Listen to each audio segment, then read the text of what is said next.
In today's video, you'll learn how to draw arrows like these in Affinity. Stay with me until the end, and you'll know exactly how to make them yourself. To begin, launch Affinity and create a new blank document. Once Affinity opens, make sure Vector Mode is selected, then grab the Pen tool from the toolbar right here.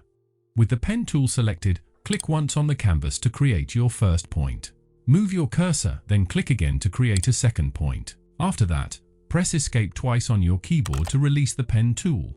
Now, select that line, go up to the Stroke tab and increase the line width to make it more visible. Look down to End section within Stroke settings, and from the list, pick the best arrowhead for you'd like. If you'd like to draw more arrows, switch back to the Pen tool. Your previous settings will be remembered, so any new line you create will automatically use the same arrow style. Then you can select another arrowhead style whenever you want. If you want to create a curved arrow, select Node tool from the toolbar and bend the line into any curve you'd like. You can also customize the cap style of your arrow by using the cap options in the Stroke settings. To make arrow bigger or smaller, go back to the width setting and use slider to increase its size.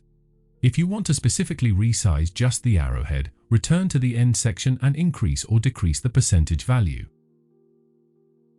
If you want to flip your arrow around, just go to the End section and click the swap icon. It will instantly switch the head and tail positions. For a dashed line arrow, select your arrow and choose the dashed line style from the Stroke options.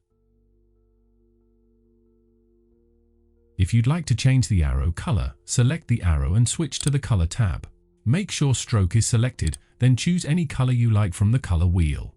But before choosing a color, make sure the arrow is still selected on the canvas. You can also add a tail to your arrow. Choose any tail shape you'd like from the list. But don't feel limited to one style. You can switch between different tail shapes at any time until you find the look you want. And that's how you can draw and customize arrows in Affinity. Thank you so much for watching, and have a wonderful day.